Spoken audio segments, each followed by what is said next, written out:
Welcome everybody to another walkie-talkie. It is wonderful to be with you this morning, or is it afternoon now? I think it is.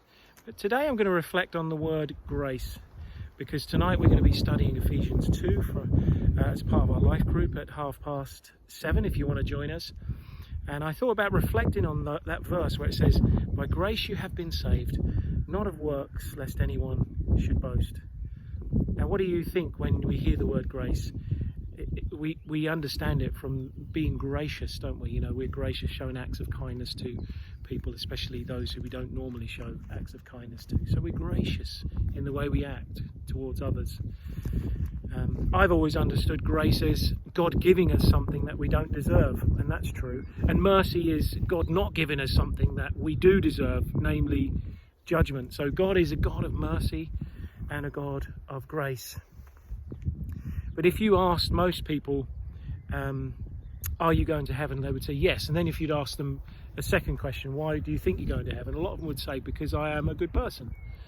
You know, I try to do the best I can, and I know that, you know, I will go to heaven.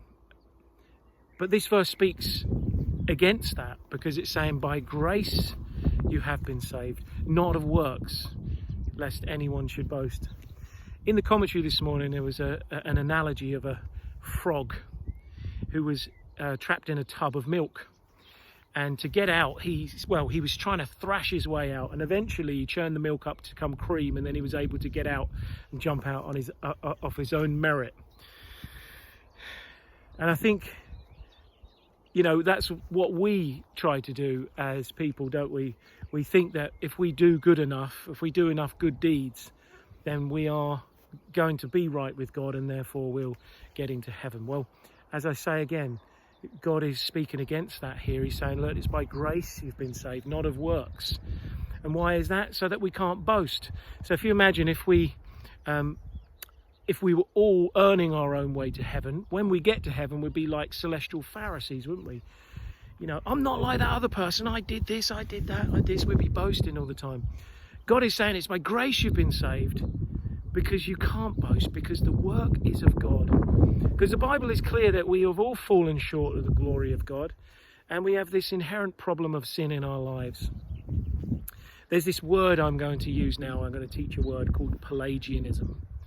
And Pelagianism is what most people would say is a heretical doctrine that says that we can reach sinless perfection in this life if we try hard enough.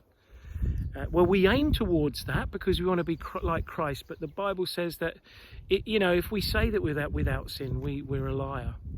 So we're stuck with this inherent problem that we can't work our own way. We can't get enough brownie points to earn our way into heaven, because we've broken God's law, each one of us. So we can't be like that frog thrashing away in this life, trying to jump out of that pot. It's by grace, and Jesus Christ offers that grace to us. It's by grace we're saved because we trust in his work. He paid the penalty for our sin. He's forgiven us so that we can come into a relationship with him.